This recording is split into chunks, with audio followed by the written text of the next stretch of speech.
Yeah, we'll just start however you wish to practice for your meditation this evening, seated, standing, lying down, whatever your body needs in this moment. And just in the interest of time, I hopefully Bruce will be able to join us in a moment. And so perhaps just gently closing the eyes and making this transition from outer busyness to inner awareness.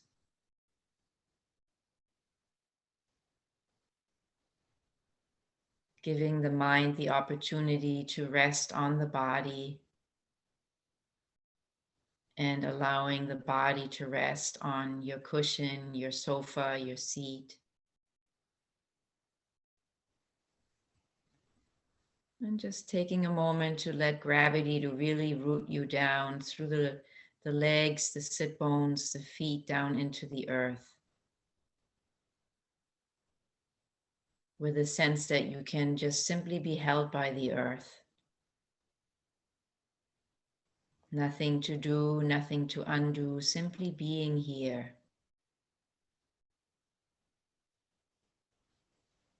And giving yourself this presence of being here with a moment-to-moment awareness.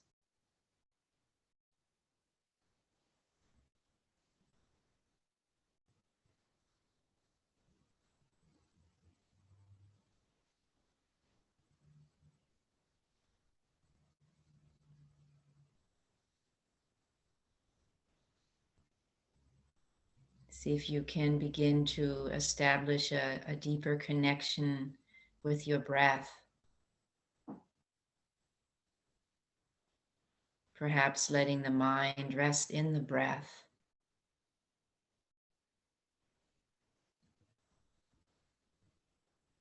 And just familiarizing yourself with the rhythms of the breath this evening.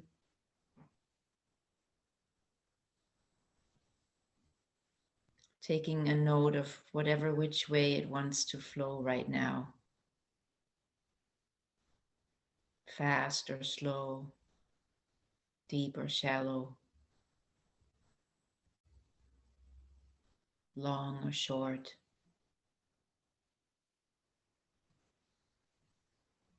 And maybe with the sense that it's not I or you breathing, but rather the breath breathing itself. And you can simply add a soft presence to the breath as it's doing its thing.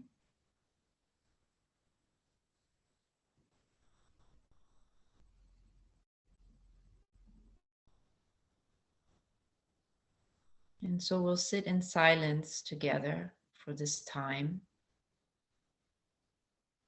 And just encouraging you to meditate in the way that you are accustomed with or that feels right to you this evening without further instruction.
And for the last few minutes, see if you can direct your attention into the heart space. Just very softly breathing a sense of metta, of loving kindness around the periphery of your heart.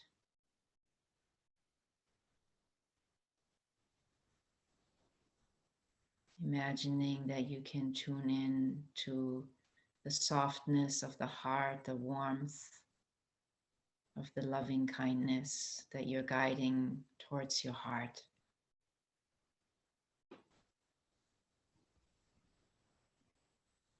With each in-breath, bringing a sense of metta to the periphery of your heart.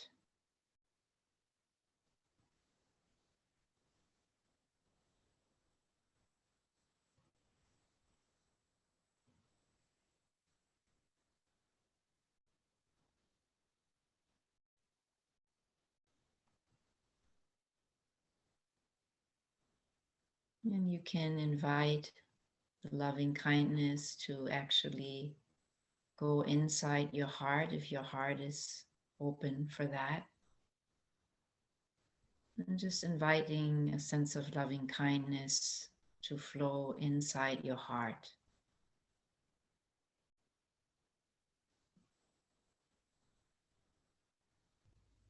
Filling the whole spiritual heart in the center of your chest with a sense of loving kindness, directing it towards yourself, towards your heart, and into your heart.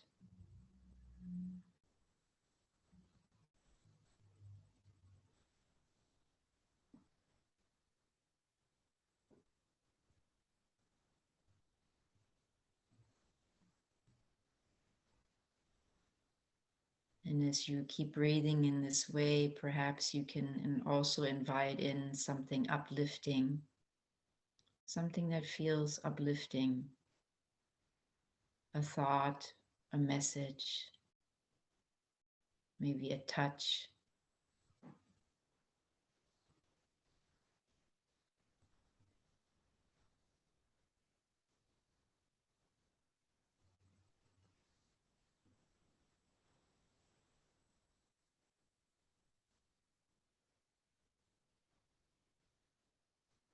And then ultimately see if you can direct this sense of loving kindness to the whole body, filling the whole body with a sense of metta.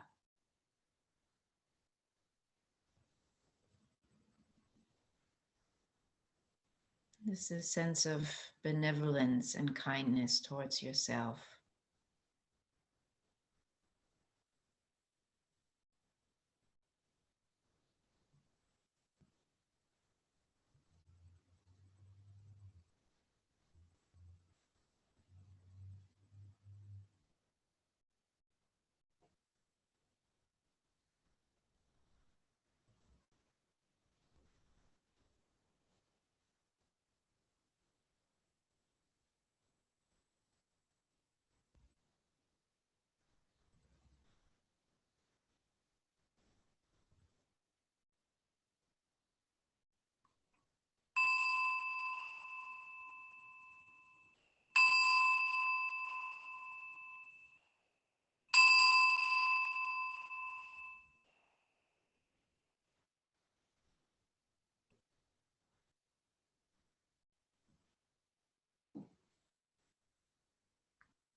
I'm just going to offer just a couple of gentle movements to the body in preparation of the talk. So you can remain seated for that. We don't need to get up. You can even just keep sitting if that's your preference and not participate. But if you wish to, you can just simply turn your head from side to side several times just to give a little stretch through the neck muscles.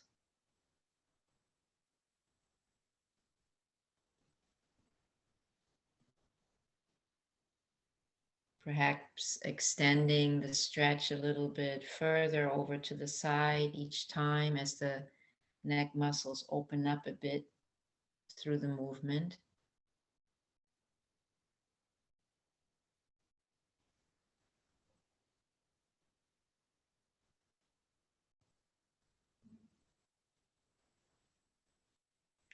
And then next time you come to center, begin to tip the head from side to side. So one ear down towards your shoulder, and then the other ear down towards your shoulder.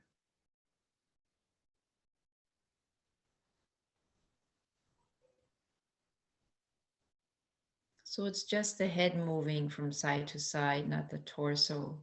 Just the head, the torso can remain in the center.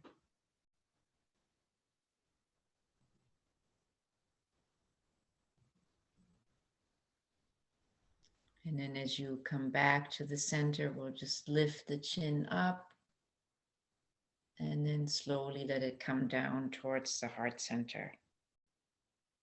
Just keep moving in this way a couple more rounds.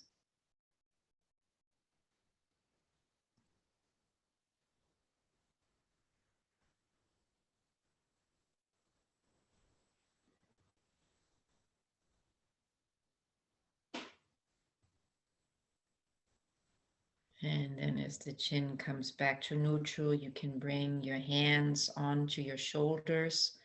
And we'll just draw the shoulders back a few times in large circles, feeling the chest nicely opening.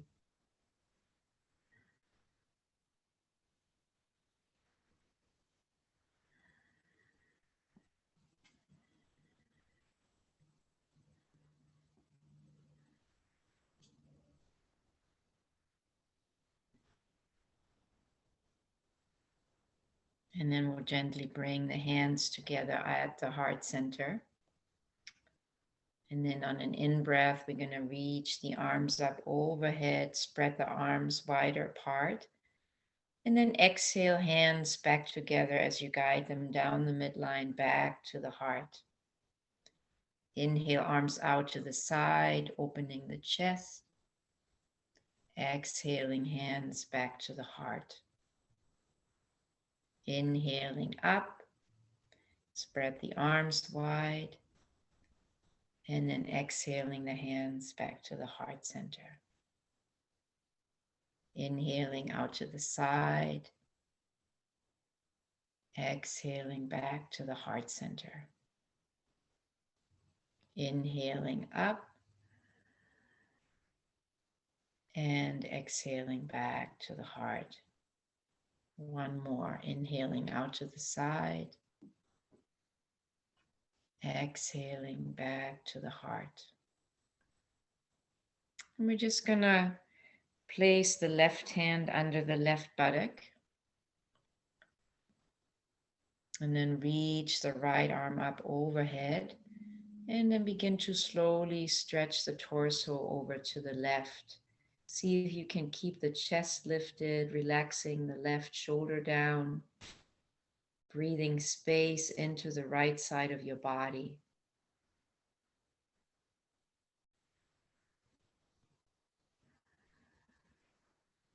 Deep breaths.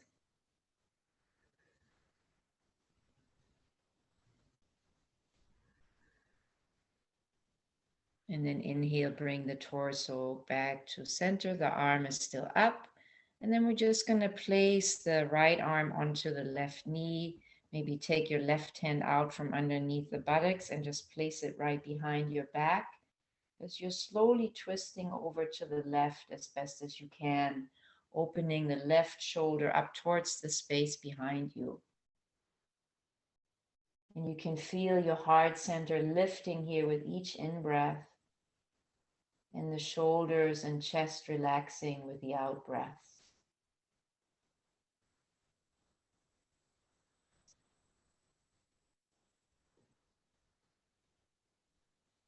Last deep in-breath here. And on an exhale, we'll bring the arms back onto the knees as you face the torso forward. You're going to place the right hand underneath the right buttock and then lift the left arm up with your in-breath. As you exhale, we'll stretch over to the right this time, relaxing the right shoulder, relaxing the heart. Keep the heart center lifted here as you breathe in and out of the left side of your body now.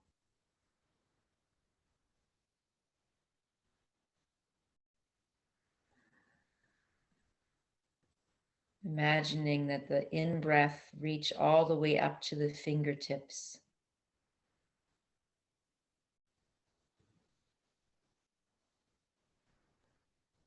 Last big in-breath. And then as you exhale, you can bring the torso back up, keep your left arm up, bring your right hand out from underneath the buttocks. You're going to place the left hand onto the right knee and then just place the right hand right behind you in the lower, by the lower back as you breathe in deeply here. And then exhale, we'll come into a twist over on the right side. Feel the right shoulder blade opening up towards the space behind you. And see if you can keep both shoulders relaxed as you breathe in and out.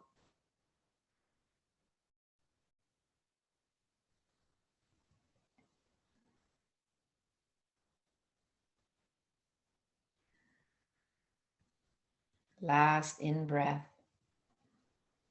And then exhale, we'll very gently bring the torso back to face the front. Bring your hands to the heart center. And just feel the warmth of the body in the palms of your hand.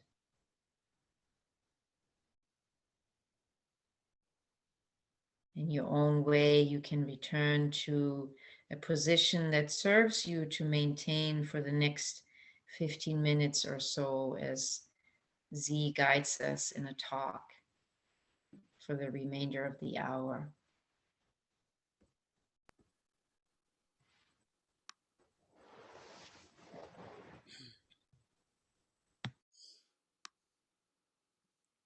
Thank you, Bettina. That was delicious.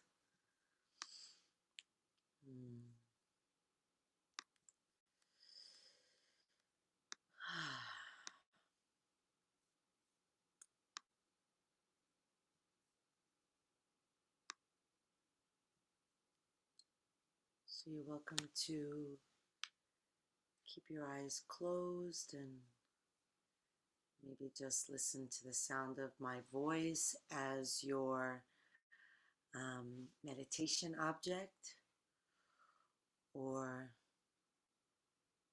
if you prefer leaving your eyes open, that's fine. So, as Bettina mentioned in her email, we're going to speak tonight about the paramis, also known as the perfections. Sometimes you might hear them referred to as the paramitas. In other traditions, there aren't 10, there are fewer. I like all 10, so I'm glad we have the abundance of those to guide us.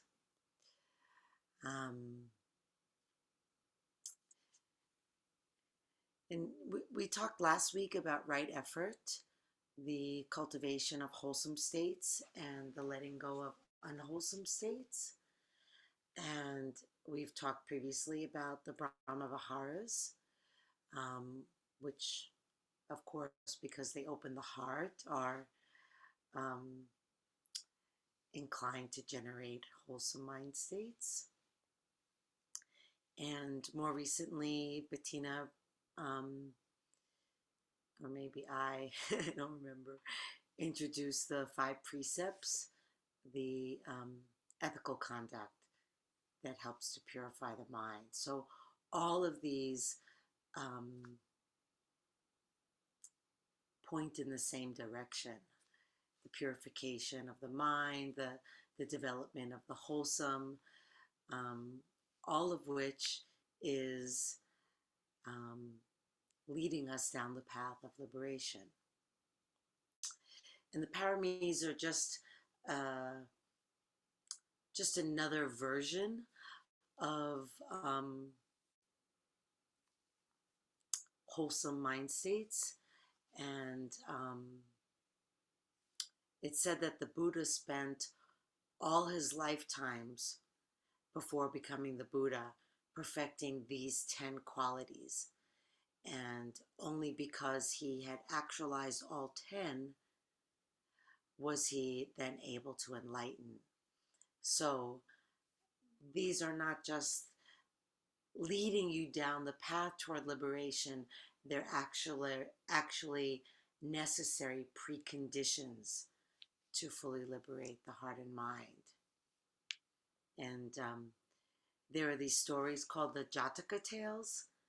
Maybe you've heard of them. They're often spoken of as like children's stories, but I think they're great for anybody. And they're just these lovely fables that are said to recount the Buddha's past lives, both as human and animal, where he did actualize each of these paramis so completely that by the time he was incarnated as Siddhartha Gautama, he was ready to become the Buddha. And one of the most famous of these tales is The Starving Tigress, a story that teaches the ultimate act of loving kindness and compassion, which is self-sacrifice. So I just wanted to share this little story. Is very short about the Buddha's lifetime where he developed this trait. So,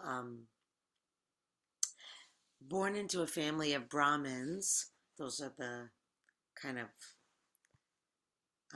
highest spiritual caste in India at the time.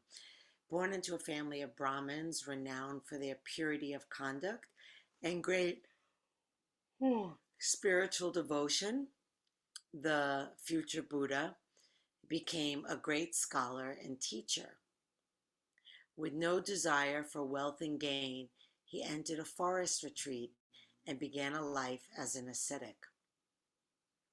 It was in this forest where he encountered a tigress who was starving and emaciated from having just given birth and was about to resort to eating her own newborn cubs for survival.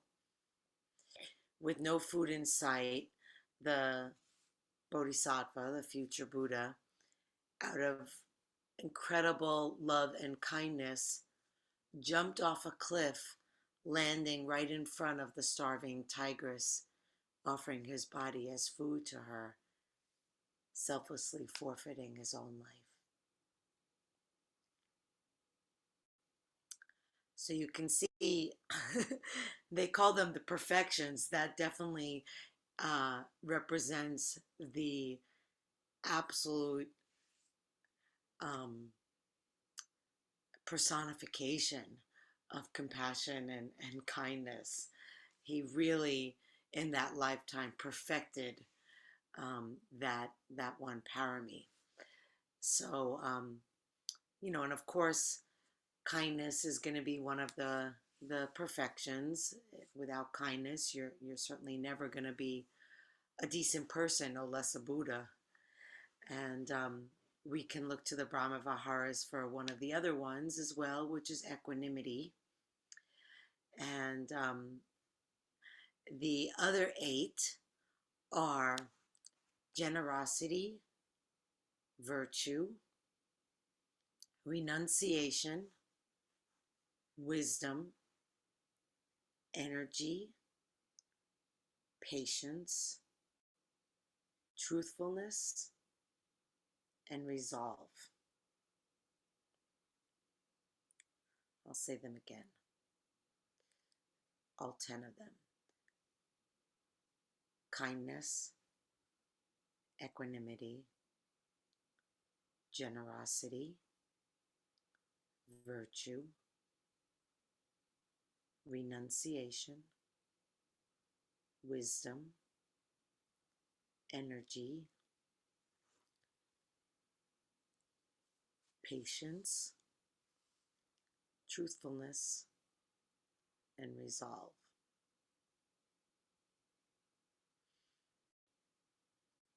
Most of these are self-explanatory, but I will say that while virtue, of course, includes things like generosity, truthfulness, kindness, um, it, in this context, when they say virtue, it's generally thought to refer to the five precepts. So they're talking about ethical conduct in general, but um, the five precepts in particular.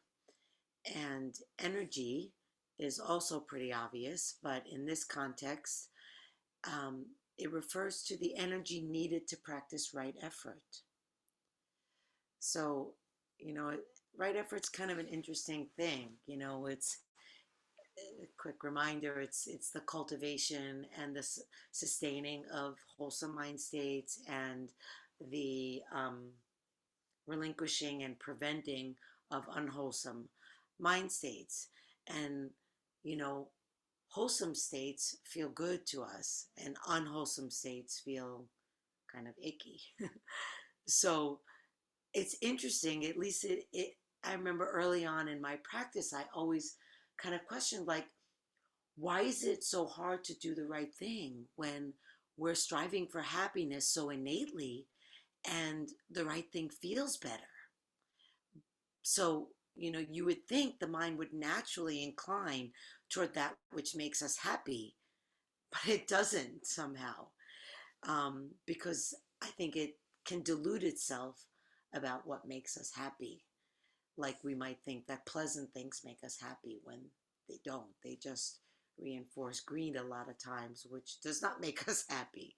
So in reality, it actually takes a lot of strength, determination, and energy to constantly turn toward the wholesome and away from the unwholesome. And I see this in me, like when I'm tired, things that are normally fairly effortless for me, in terms of wholesomeness, in terms of self-care, in terms of commitments that I make to myself. If I'm tired, like I'm much more likely to surrender to watching something on the computer and making popcorn than doing what will benefit me, like having a wholesome, nutritious meal and meditating or resting. It's just, I don't have the energy to do what is good for me necessarily, what is wholesome. So that's the kind of energy that they're talking about with the paramis, the energy to practice right effort. Um,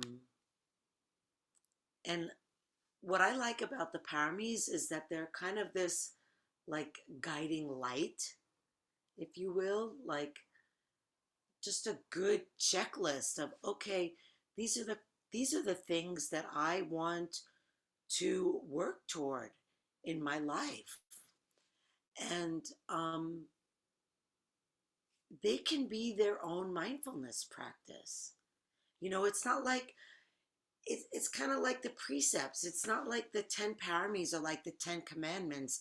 Thou shalt be kind, thou shalt be generous, thou shalt be patient. It's not like that. And pretty much none of Buddhism is like that. And that's one of the things I like about it. And I've heard some of you express about it, that, Buddhism doesn't teach you what to do. It asks you to pay attention to your mind and see for yourself what feels good and what doesn't feel good.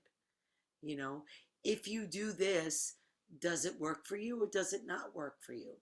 So I like this list because it gives me something to practice mindfulness toward and just become aware of, like, oh, how does it feel in my life to be patient versus impatient, to be kind versus not kind, and it just gives us ways to practice outwardly and things to be mindful of. So, one of the things that I have felt helpful in this regard is to start by going through the list and just assess which ones you feel you're weak on and which ones you think you're stronger on. And then you might want to commit to, just set the intention, not a should, but just to set the intention. I would like to develop this parami that I know that I'm weaker on, and I'd like to, you know, build on the ones that I'm stronger on and really, draw strength from those and encouragement. Um, like I know the first time that I undertook that practice, I identified patience as the one that I was the weakest in. And I spent some deliberate time using patience as a mindfulness object to really, like, once I identified patience, it was kind of hard to not notice all the time how impatient I was. And to really, like, not notice it to beat myself up, but just to keep bringing kind of loving attention. Yeah, this is impatience. This is how it feels to be impatient. This is how it affects others to be impatient. I could really feel how unwholesome it was to not be patient, and um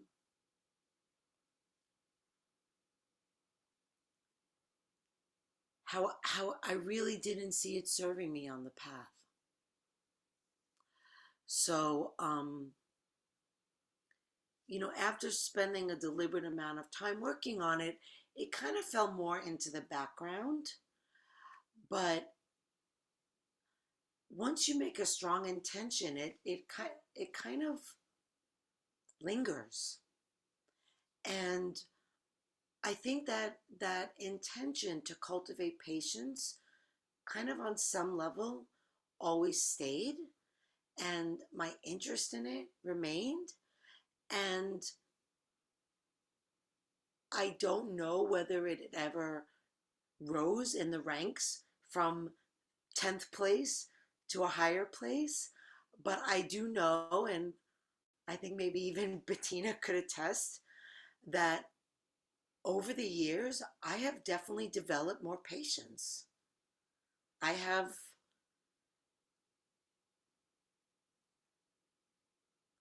I could say I worked on it, but more so than that, I have brought mindful attention to the lack of patience and the existence of patience in my own heart and mind. And doing that just seemed to strengthen that power for me. It's like with anything, whatever you bring your frequent attention to is going to shift it. You can't pay attention to something without changing it. And the scientists have established that as soon as you bring attention to something, it changes it. So keeping the paramis in mind will help you develop them. And I think that's beautiful. Just, you know, have a list of them and post them on your fridge. Or, you know, you might make a practice where you can say, designate a specific period of time and say, for a week or a month or a year, however long you choose, I'm going to devote this time to observing the existence or the non-existence or my relationship toward such and such parami. And then at the end of that time, maybe you feel like you're done. Maybe you want to renew it and spend more time on it because it served you and you feel like it would serve you more to continue it, or maybe you want to move on to the next one. But it's a really nice way to practice with these paramis and just spend time getting to know them as they show up for you. Um, and the danger in that is you're going to also notice how they show up or fail to show up in people around you, and try to refrain from lecturing your loved ones. Um, and just, maybe use that and see, yeah, this is how it feels to be on the receiving end of lack of equanimity, lack of kindness, lack of blah, blah, blah. And just use that to strengthen your own practice. Um, but just to say that even though they're called perfections, I want to encourage you not to strive toward perfecting them, but really just to be interested in them, just to observe them. Because if you think you're going to perfect them, you're going to set yourself up for failure and shame, and it's just not, it's not a good practice. Um, you know, we might have many lifetimes left to perfect them, but we can start in this lifetime just looking at them and being curious about them and being interested in them and being easy on ourselves with regard to them. And, ultimately, karma has brought us to the state that we're in this moment with regard to the paramis and with regard to everything else. And we can start to shift our karma by working on the paramis in this way, in a gentle, kind, patient way. So you can use the paramis in your practice of working with the paramis, being equanimous, being kind, being patient, having resolve. Um, you know, they're all really beautiful qualities. So if you can strengthen even one of them, it will serve you quite well. And you can see how they contribute to your well-being and happiness or not. And just by seeing that, wisdom will develop, and then the paramis will just develop naturally from the wisdom. So that's my encouragement, and we will send you a follow-up email with a list of the 10, and you can see if you feel inspired to work with all of them or one of them, or just check in to see um, yeah, what speaks to you on this subject. So thank you for your kind attention. Um, we will take a short break and we'll come back. I'm going to say at 7:45, because the reality is that it seems to take everyone 7 minutes to get back. So let's go with what's real, and we'll see you back then. Thank you.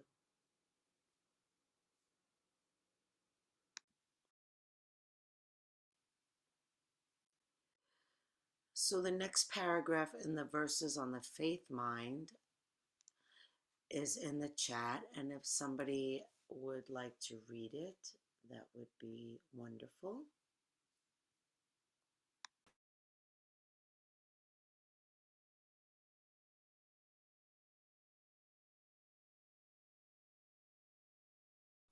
Okay, I'll read it. If the eye never sleeps, all dreams will naturally cease. If the mind makes no discriminations, the 10,000 things are as they are, of single essence.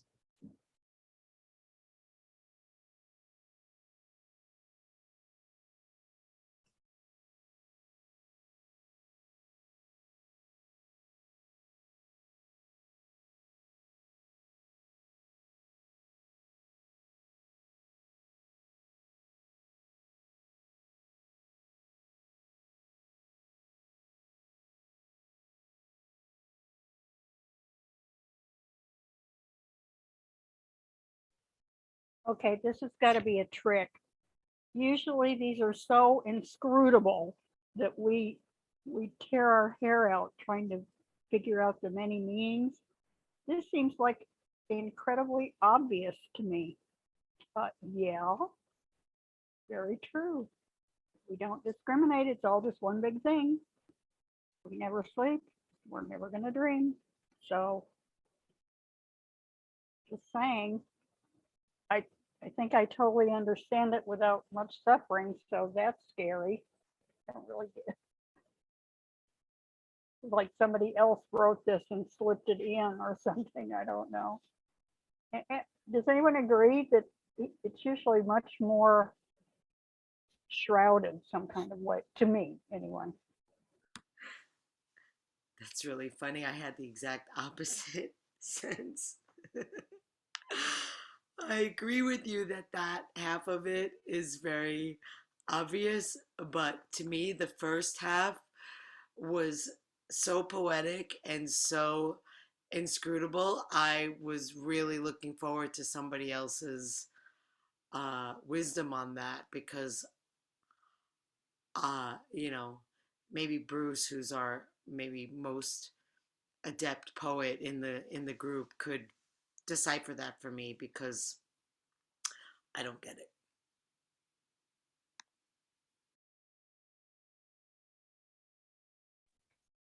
I will say I was kind of flummoxed at first, and probably still am. But what I'm seeing is if the eye never sleeps, parenthetically, not a good thing. We need to dream. And if the eye, when we dream, we stop making discriminations. And we stop making distinctions and we stop making judgments. And that's how I'm linking it to the second half. Because if my mind never sleeps, I will always be making discriminations.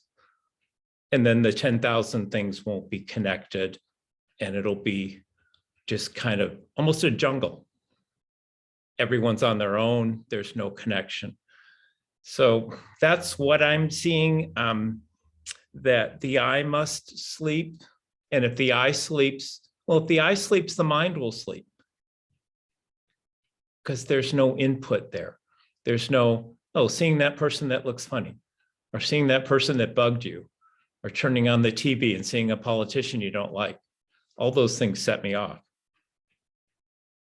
So that's just for what it's worth. But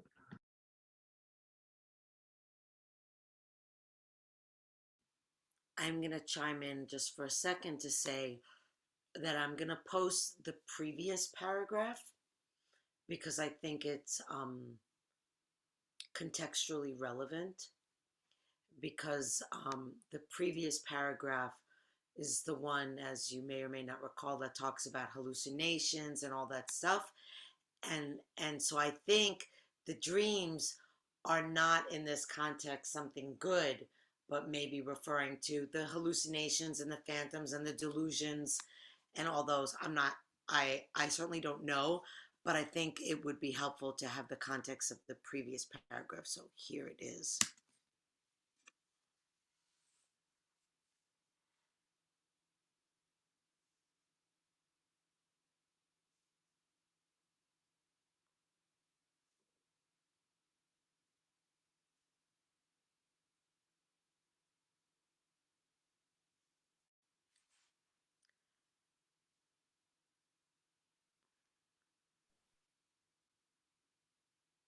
So here they're talking about the dualities that come from ignorance being like dreams, phantoms.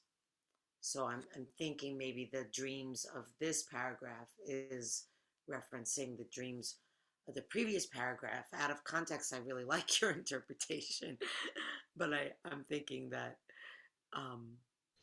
yeah, this context might change it. So give it another crack if you want.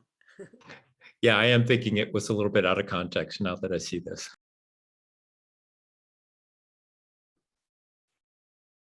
I don't know how much it helps me. I actually, my first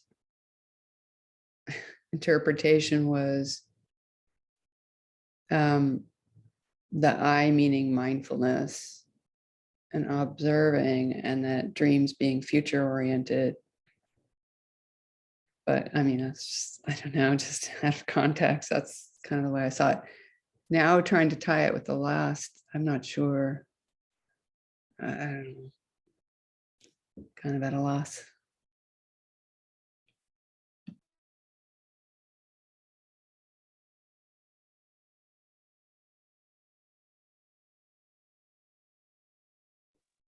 All right, I'll take a crack at this.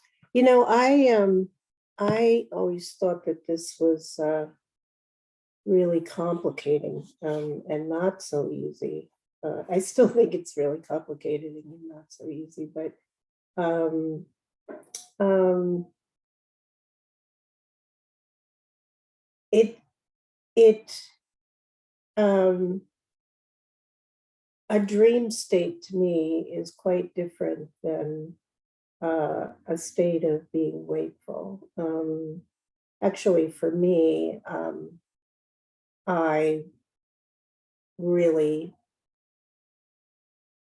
I really love sleep, and I would sleep all the time if given the opportunity. Well, maybe not, but anyway, the sleep state is definitely different than, I think it has to do with consciousness, and that if one sees consciousness as just one thing, not different, not that one thing is different than the other, but that that if we see everything as part of one consciousness, then all dualities will cease. Then and then everything will be as they are, because it's not like a duality. One thing is this way and the other thing is that way. It's just all not the same, because that's, you know, indifference and boring, but everything is as it should be. So I actually, you know, looked at it and thought, well, if the I never sleeps, like, you know, do they mean, you know, do they mean, I looked at the word to make sure it was I rather than I, like the individual, but it is I. But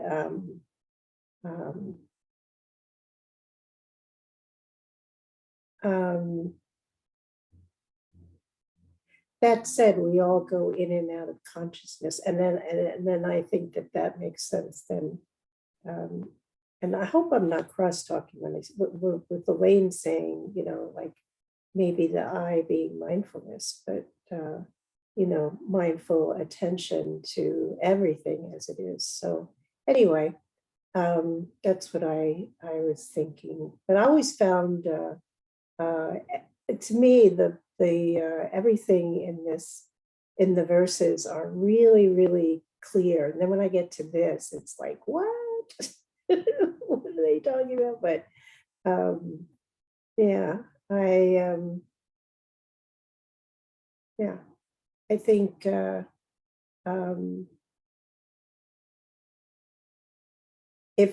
if everything wasn't a duality, then everything would be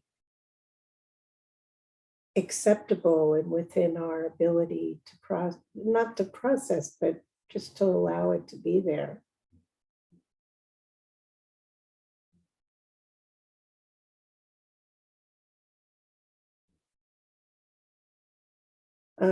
I've even had clients that had nightmares every time they slept, and they were terrified of sleep. I mean, if I've worked with quite a few clients like that, that sleep for them is the most awful thing in the world. And but sleep is definitely different than being awake.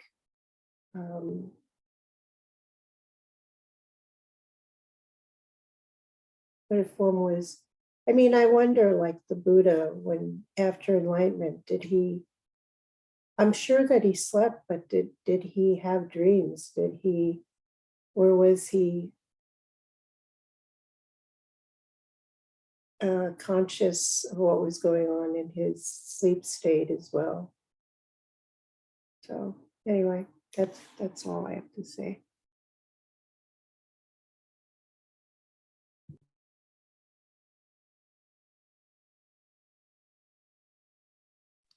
Just quickly, I do like what Elaine said. I think it's helpful. Kind of, if the eye never sleeps, if the eye's asleep, it's kind of you're asleep, you're not noticing things, you're not mindful. And dreams in that sense, now that I've read the second part, kind of with phantoms and whatever else it says down there, but dreams are often dreams of separation and dreams of individuality, and is what I'm thinking here. And so, and also that mindfulness, if mindfulness is always there, the eye is open, then things are real. Then we're in the real. And dreams, so if they're whatever else I said about it, but that they're somewhat fantasy. They're a little bit less than real because they're coming from myself. They're coming from my small mind rather than big shared mind. But I do really like where Elaine was going with that I think it is about mindfulness and always being awake. And a couple of people, myself included, have mentioned that this one just seems hard. And sometimes when I come across something that seems hard, I get mad or frustrated or try to solve it. And then I start to think, what's kind of am I defending within myself? There may be some ways of thinking or about this whole bigger poem that I'm trying to defend, and it doesn't quite jive with my own stuff. So it's kind of saying to me, wake up. That's more than brief. Sorry about that.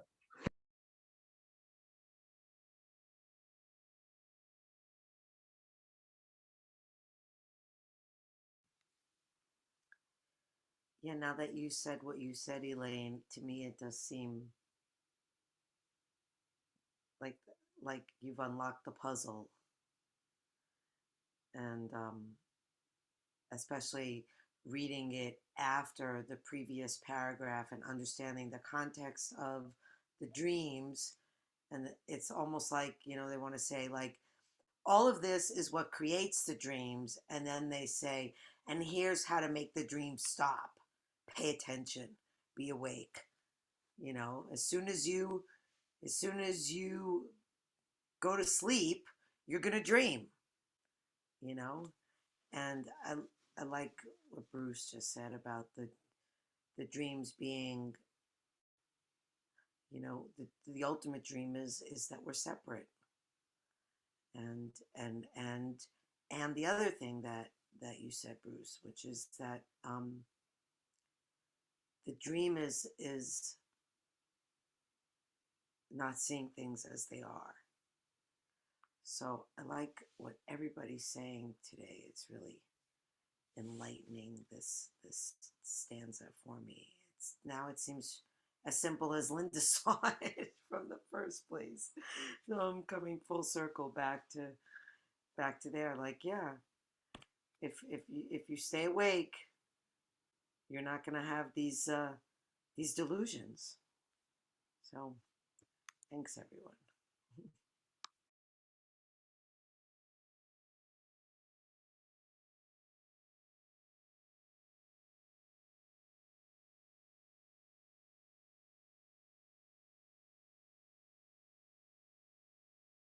And just one thing, and this is super quick, but it struck me what Z was saying. Staying awake is probably practicing the 10 paramis.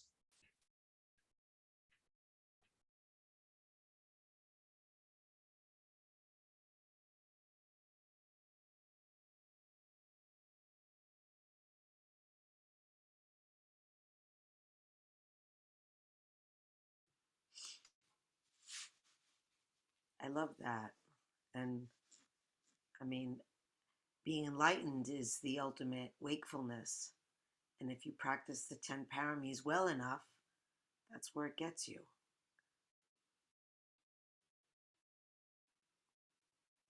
Ultimate wakefulness.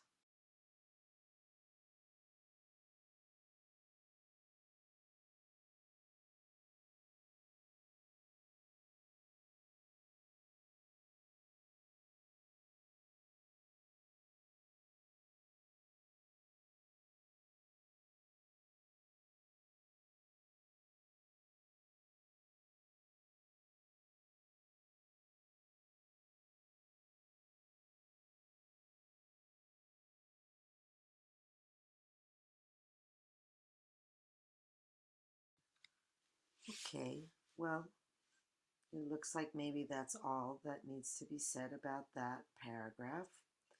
And I think we can just go right into our closing. And I would like to invite you to close your eyes. You don't have to change your posture. You don't have to do anything special. Maybe just let yourself relax and receive.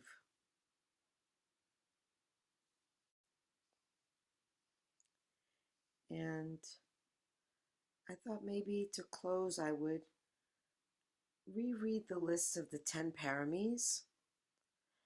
And if you didn't already do it the first time or the second time, maybe this time when I read them, you can just feel into how each of them lands for you, like what your reaction is toward it, about it, toward yourself in relationship to it. Maybe one will stand out as something that you want to pay more attention to, and we can just do that now rather than my sending you the list and encouraging you to do it on your own, which you can certainly do as well. So here they go. Kindness,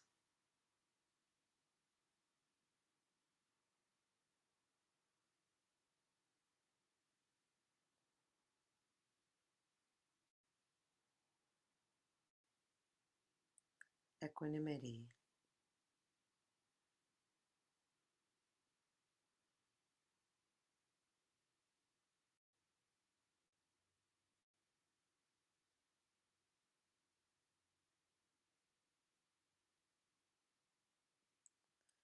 generosity,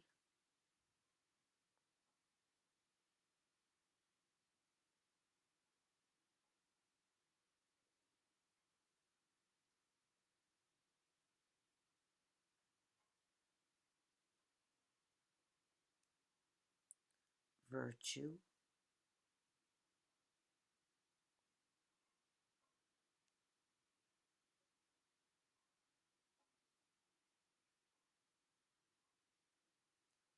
renunciation,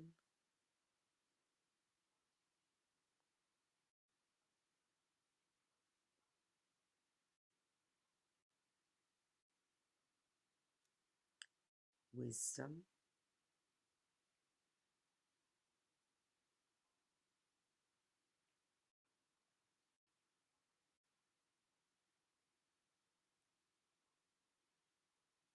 energy,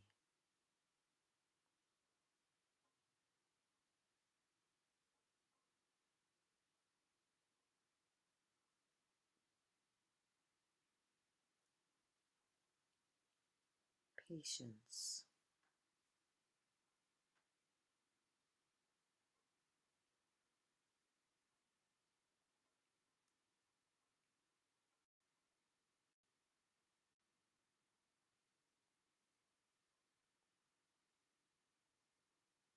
truthfulness,